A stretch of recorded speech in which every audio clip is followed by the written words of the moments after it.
Well, welcome everyone. Good afternoon, and thank you for joining. I'm Matt Roth with Baylor College of Medicine, and I welcome you to today's presentation. The Extracellular RNA Communication Consortium is an NIH Common Fund program which works to advance the science and research of extracellular RNA. The consortium hosts monthly presentations on a variety of research topics, and I'm pleased to introduce today's speaker, Dr. Srimeenakshi Srinivasan from Louise Laurent's lab at the University of California, San Diego, Department of Reproductive Medicine, Division of Maternal Fetal Medicine.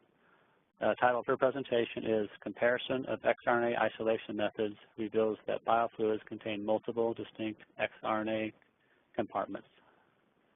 Mina? Yes. Hi. Hello. So as Matt just said, I will be presenting on the exRNA isolation methods that we have been doing in the consortium as a multi-institutional project. And what we found over here was that the exRNA are present in multiple compartments in different biofluids. So just as a background, exRNA has been used or has been proposed to be used as diagnostic, theranostic, as well as prognostic biomarkers. And the assumption is that the differential expression profiles of the exRNAs in various samples are due to the inherent biological variables, and then therefore they can be used as biomarkers. However, what has been seen in various studies are that there is a significant variability between studies presented by different groups. And most of these variabilities appears to be because of the methodological differences. They have used different RNA isolation methods. There are different biofluids that have been used for the same studies, and different conditions have been used for the isolation. And so our hypothesis is that the exRNA is associated with different compartments within the given fluid, and therefore, depending on what technique you've used, the results can be different. So to answer this, our approach is we did a comprehensive study where we studied a variety of exRNA isolation methods that are commercially available or that are traditionally used by different groups. And we used standardized samples and tried this out on 5 different biofluids at multiple different test sites. So when we talk about standardized biofluid samples, we are talking about bile, cells and cell supernatants, plasma, serum, and urine. And for the bile, we had the bile from 2 separate patients, and we tested out those. For cell culture supernatants, we chose 3 totally unrelated cell types. One is the one is the embryonic stem cells, and then we have cardiomyocytes, and we have cholangiocarcinoma cell line. And so we collected the supernatants at one place and then distributed this biofluid to different labs and tested it in 3 different locations. And then the plasma and serum were all collected in one site. We collected the male serum and male plasma from 10 different donors, and again female serum and plasma as well from 10 different donors, pooled them together, and then distributed that as a standardized biofluid for plasma and serum. And then distribute that for multiple labs. We had 4 labs doing the plasma samples and 3 labs doing the serum samples. And then finally, the urine was also collected from the same 10 individuals where we had the plasma and serum, as well as we have individual samples as well. But this, the analysis and the RNA isolation was done in one lab. And then once we had all of this, once we had all the RNA isolation done for each of these samples, we then did the small RNA sequencing in one lab. The various kits that we tested can be broadly divided into 2 subcategories. One is where you're targeting the entire biofluid, for example, the Thiagen's miRNAs and the Exicons Mercury biofluid kits. These target the entire biofluid without any specific enrichment for extracellular vesicles or exRNA carriers. And on the other hand, we also have a variety of techniques that was used to enrich for these EVs or exRNA-associated particles. Some of the methods were ExoQuick, which is a precipitation method, Then we have membrane filtration, exicon is also like that, and then we have membrane filtration, and then we have ultracentrifugation based on the density. Then we have the exRNAs and the ME kit, which are all affinity-based purification, and then we also did the Nargen's exosome purification kit. So once the RNAs were isolated, as I said, the sequencing was done in one location and using the NEB-Next small RNA library preparation kit. These reactions were done at a miniaturized scale of 1/5 of the original manufacturer's recommended protocols using a liquid handler called the mosquito HTS. And then after the libraries were made, they were cleaned using a Zymo DNA clean and concentrate kit. And then we ran each of these samples on a fragment analyzer to look at the size distribution of these libraries.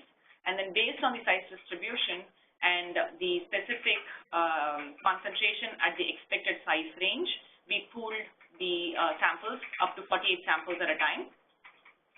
And then the pooled samples were then site selected to get rid of the adapted dimers on a Pippin prep. After that, we sent it for next-gen sequencing done on a HiSeq 4000. So what I'm going to be talking over here today is just about the serum and the plasma. We did this for all the other biofluids as well, but today I'll be concentrating only on the serum and plasma. So what you can see over here on the left side is, what you can see over here is the comparison, looking at the complexity of the miRNAs. That is, how many different miRNAs have a count of more than 10 when given the total number of microRNAs that were counted in a given sample. So as you can see, there is an increase in the amount of microRNAs that have a count higher than 10 as you keep going along the when you have more total miRNA count, you have higher complexity. That's what this shows. And then it starts plateauing off once you reach about 2 million reads. The same thing over here in plasma as well as serum. And then when you compare the same thing with the total mapped reads, not just the microRNA reads, but the total mapped reads, you do see something similar, as in you have a higher complexity as you have a higher number of total mapped reads, but then the plateauing is not as evident as you see in the microRNA count, total microRNA counts. What this is showing is that if you can go deeper and sequence deeper, you can get higher complexity. But however, you're looking at counts that are over here almost 50 million reads or 20 million reads for a given sample for you to be able to reach a higher microRNA complexity. So multiplexing might be harder when you do when you have to do a deeper sequencing. This slide shows the distribution of the mapped reads, and each color represents a specific type of specific species of RNA, specific species of RNA. And for example, the light blue over here shows the rRNA fragments, the orange shows the microRNA fragments, and then the purple over here is the tRNA fragments. And there's a yellow that is very dull, that is piRNAs, and then the red one is the gen codes, and then there's a significant amount of unmapped reads as well. And what we found over here is each kit is efficient or inefficient in isolating certain species of RNA. For example, over here you can see in both the plasma and serum, you have microRNAs pulls down rRNA significantly, and you have a high proportion of your reads as rRNAs. And then you have the Nargen over here, which is very good at not pulling down these rRNAs and have a good microRNA read count. And then you have, and then also if you see between plasma and serum, it looks as if the plasma samples have a higher protein content or a gen code read when compared to serum through all the different kits present. And then you've got exicon and exoquick and exRNAs, which all seem to fairly consistently get the microRNAs, although it does have higher gen code reads as well. And if you see in the serum, you have a reasonable amount of tRNA counts as well. These could also be not just because of the kits, but also how you site select them. As I said, for this particular study, we site selected the samples just to get rid of the adapter dimers, and we tried to look at whatever is present after the adapter dimers, because these are all supposed to be 50 reads, like a single read 50 cycle reads on the sequencer. So anything that is present after the adapter dimers, we are picking up. But if we are able to site select it, and if you're looking at microRNA specifically, then we can site select it to a narrow range and then get higher microRNA reads, which will then help us with the complexity if required. Then what are the different microRNAs that are actually present in these biofluids? So here is a Venn diagram of all the different microRNAs that are present in the different biofluids. And most of the microRNAs that are present are sort of common in all the biofluids. We have 81 different microRNAs that are common in all the biofluids, and many specific microRNAs that can differentiate one biofluid from the other, except once you go into the cell culture supernatants, the plasma, and the serum. The cell supernatants, they have 91 different microRNAs that are cell-specific, and therefore you can easily differentiate them. The plasma has also about 48 specific to the plasma microRNAs, and then serum has a few as well. And then when you start looking at the differences between plasma and serum, again, there's a majority of the microRNAs that are shared by both the serum as well as the plasma. And then plasma has a few quite a few more microRNAs that are specific to the plasma, and serum has a couple dozen of microRNAs that are specific to serum. And then once you look at just the plasma and serum and compare the different methods that have been used, and look at the microRNAs that are expressed or rather pulled down efficiently by different methods, again, what you can see over here is that each kit, there is not much of a difference in the number of microRNAs that are different between kits. They all seem to pull down most of the microRNAs. But then you've got these subsets of microRNAs that are pulled by certain kits. For example, over here, you've got different kits over here that, like the exRNA pulls out another 12 or so different microRNAs. The ultracentrifugation has its own set of 12 or 13 microRNAs that are different from all the other kits, and same thing with the serum as well. So what we can see is that while most methods pull down majority of the microRNAs, you've got compartment-specific microRNAs that probably cannot be pulled down by other techniques. So then we did a hierarchical clustering of the serum and the plasma samples that were isolated using the different techniques, and they are what you can see over here is the first row over here in the orange and the red are the bio groups. So the green is, I believe, the plasma samples, and the orange is the serum samples. And then the next row is your lab, and then the third row is the RNA isolation method, and then the last one is the biofluid. Oh, sorry. Oh, sorry. The bio group is a male and the female, and then the biofluid is the serum and the plasma. So what you can see over here is the kits sort of cluster together. So the exRNA ultracentrifugation and the ME kits, they seem to perform similarly, and they are enriching certain populations of the microRNA. And then the miRNA and the millipore kits also seem to enrich a certain portion of or certain subset of the microRNAs.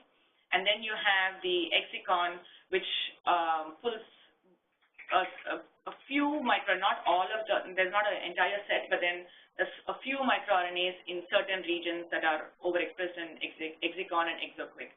in exoquick, you have two different expression patterns, one that is in these microRNAs over here, and then a few microRNAs in the lower section. And then Norgen seems to have more of a spread out expression of different microRNAs. So what you can see over here is different patterns or different groups of microRNAs. The first group over here that is pulled down by millipore or microRNA-C, we call it as group 1. And then group 3 are the microRNAs that are preferentially pulled down by either Norgen, exoquick in at least one subset, and then exicon. And then group 4 are the microRNAs that were mainly pulled down by exRNA-C, ultracentrifugation, or ME kits. These were three major patterns, but then we also saw a group over here that had certain, within your given isolation technique, there were a few samples, sporadic samples, that seemed to have a different pattern than the rest of the samples, where for example, over here, these two samples, if you look at the expression of a similar kit, they have a higher expression over here, but in these two samples, that expression is reduced, and instead there's an increase in the expression of these microRNAs, this subset of microRNAs. And similarly, in all the groups, you see these sporadic samples that have a different expression pattern. And it so happens that these microRNAs in this group 2 are like some of them are in chromosome 19, which we would not expect to have in, because all these are non-pregnant samples, so we would not expect to have them over there. But what we theorized is that they probably are accessible to all these techniques because it's present in any of the given methods that we have tried over here. They are accessible to all techniques, but then they are very low abundant, and therefore, unless you have all the other microRNAs in very low concentrations or very low amounts, these microRNAs do not show up. So we wanted to confirm this through orthogonal method, and so we did a qPCR of microRNAs in each group. So we picked up two different microRNAs in group 1, two different in group 2, group 3, and group 4 each. And then we also looked at samples that had, for example, in this group, we had a few samples that had higher expression of the group 4 microRNAs, which is what is expected to be, and low group 2, and then a few samples like these that had a higher group 2 and a lower group 4. And similarly, we picked in each group. And so this is the results from the qPCR on these samples. And what you can be, and obviously since we are doing qPCR and we are looking here at the CT value, excuse me, the higher the CT value means that there's a lower expression of that particular microRNA. So in general, when we say high and low, we are talking about high group 2 microRNAs and low group 2 microRNAs. So in this group of samples, there's exRNA-C, ultra, and ME, you can see wherever you have a higher group 2 and a lower group 2, you see the same pattern as you see in the sequencing data as well. And this is present in all the three groups, whether you're looking at Norgen, whether microRNA-C and millipore, or the exRNA-C group, wherever you have the high wherever you have a high CT value of the group 2, which means it's a lower expression of the other way around. Sorry. So when you have a higher CT value, then it means there's lower amounts of microRNA that is present in all of these samples. And then when you have a low expression of the when you have a low expression of the group 2 when you have a lower expression of the group 2 microRNAs, then you have a higher amount of microRNA, total amount of microRNA in that sample. And so the same pattern is seen in all the three different groups. And then within each technique, when you can see that there are certain groups that are higher in certain group microRNAs are higher in certain groups of isolation techniques, and some that are lower. And so, for example, over here in exRNA-C, you can see that the Group 3 and Group 4 are having a lower CT value when compared to in the exRNAs when compared to the microRNAs, and then the other way around for samples in Group 1. So Group 1 over here has in the microRNAs has a lower CT value than Group 1 in the exRNAs. So what it shows over here is Group 1, we are microRNAs that are probably associated with RNPs, and Group 3 and 4 are microRNAs that are associated with different types of EVs. And then you have Norgen, where it is, all of these are compressed, as in they are all expressed in a reasonably similar concentration when compared to the two groups.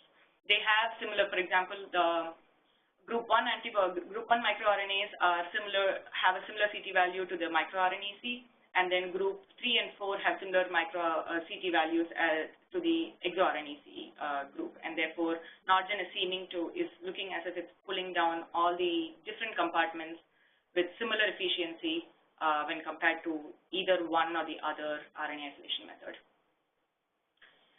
And so what we thought based on the previous experiments was that these microRNAs are belonging to different compartments, as what we were talking. And so we wanted to pull down the different compartments and see if we are able to pull the same microRNAs from each of the compartments. And so we did immunoprecipitation using CD63 and AGO2. And the microRNA, and you can definitely see that there are two different compartments for sure, with each having its own microRNA profile. And the microRNAs that are present in the CD63 pull down were similar to the ones that were pulled down using the exRNAs ultracentrifugation and ME kit, and the AGO2 expression profiles were similar to the ones that were pulled down by the miRNAs and the millipore kits. We are we've already done these experiments, but we are looking at all the computational processes for looking at the percentage of each individual subgroup. So we have different kinds of EVs, as we were talking, because for ExoQuake we looked at two different populations of EVs. So we're looking at different subpopulations, pulling them down using different using different antibodies. So we're looking at CD63, CD81, CD9, and then AGO2, and looking at how these compare to the small RNA sequencing data. So that, so in conclusion, what we see is that none of these RNA isolation methods that we have tested here are unbiased in the isolation of all the exRNAs. So depending on the technique that you're using, depending on the biofluid that you're using, each lab can get a different result.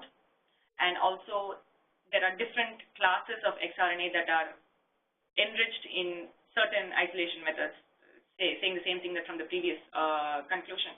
And depending on which technique you're looking at, these microRNAs will be corresponding to certain carriers, and you can characterize that using different protein markers. And in this study, we also identified different sources of variability that are brought through these different kits, depending on where you do the isolation. So different groups can have different handling errors, and different, even small changes in protocols causes bias. And then, and that's why in this study, we did not do sequencing at multiple locations, because that can introduce a second level of complexity as well. So we did all the sequencing in one core. And I'd like to acknowledge all the members of the ERCC and everyone who contributed to this paper. Thank you. Thank you, Nina. Very nice. We'll take questions now. Hi, this is Alex Taylor. Nina, that's fascinating. You know, I'm very, very intrigued, and I exchanged emails with Louise this morning about correlating this with what we get from the deconvolution of the atlas, based on that presentation I gave recently on the ERCC 10 meeting and in Barcelona. So the striking pattern here is that you get these 4 groups, right? Yes. So have you checked that they actually correspond one-to-one to these 4 cargo profile types that we deconvolute from the whole exRNA atlas? Yeah, I think that's what we're trying to do. Right, so Oscar can help you.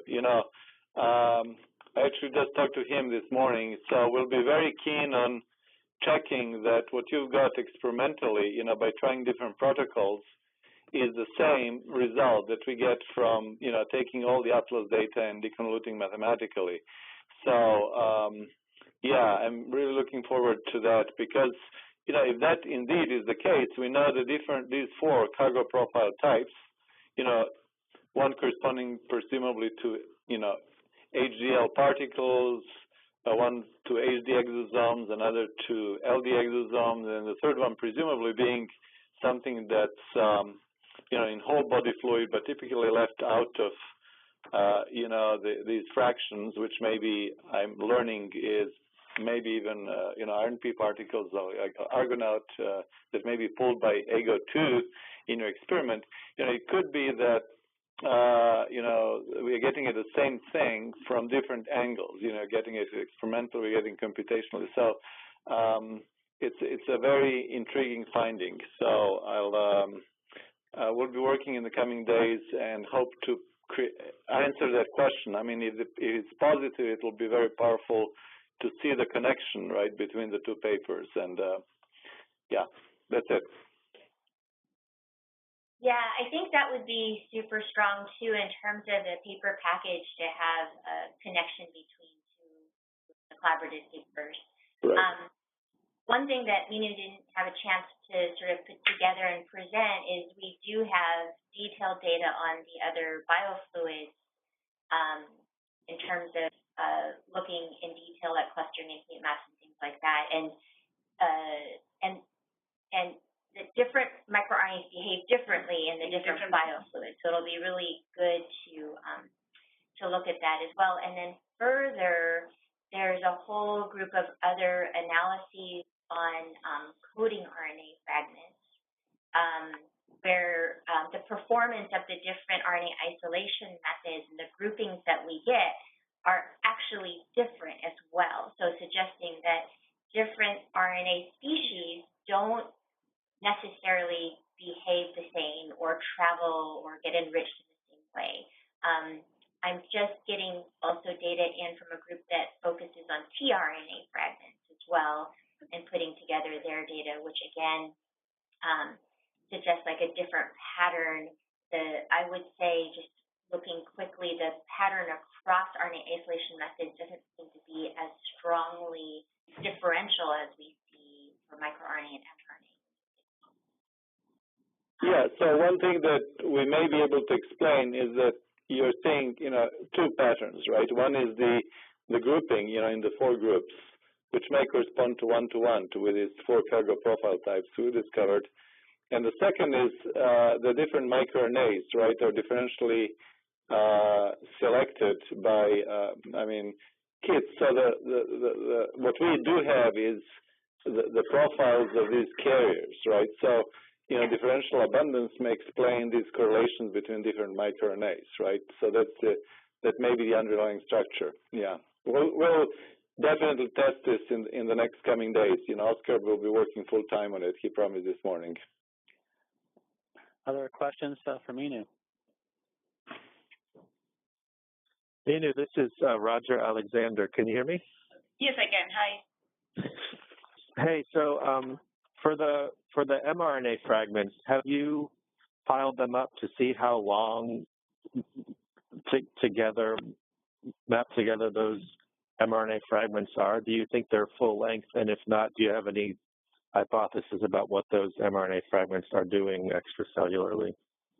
No, we've not looked at that specifically, especially because we've just been doing small, we've not been doing long sequencing. It's all like short cycles. So we haven't looked at Yeah, we wouldn't actually know what the total fragment sizes of these are. And in fact, well, in this particular, the NEB Next kit, it biases towards short inserts, or certainly less than 200 nucleotides. So we certainly don't think these are full-length mRNAs that we're sequencing. I think you're asking a separate question, which is kind of representation of the transcriptome. So if you do the pile-up, even if you have short fragments, you may be representing the full transcript in your data set. And we haven't done that either. Exactly. I mean, you're not targeting long sequences, but it just, and it's not the ideal for looking at, full-length mRNAs. But you might be, if you're sequencing deep enough, you might be capturing a longer piece just with multiple fragments overlapping. Yeah, we haven't done that. I mean, again, we have the data for all of this. We haven't taken a look at it. We've been just concentrating on microRNAs for now. I mean, I would be interested in hearing, from the group, what people think the overall sort of significance is of, if we do represent the full transcriptome or not. Because, I mean, I guess I would think there would be some implications in terms of kind of biogenesis / packaging. Because if, for example, a transcript has relatively even coverage across it in a small RNA sequencing data set, then that would suggest that perhaps there isn't that much selectivity of given sequences, for example. And then that makes it more difficult to invoke like a particular biological function of a given fragment. I don't know.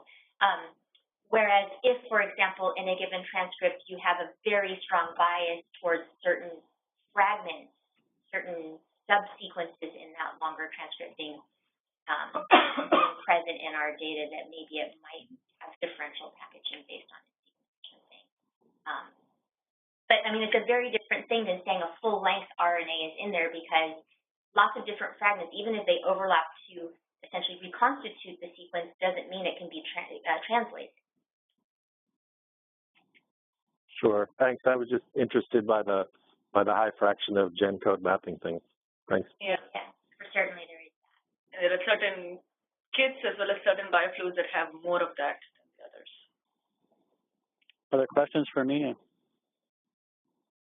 Okay, if no further questions, Mina, Louise, thank you again very much. I guess this will be this part of the paper package coming out anyway, correct? That's right.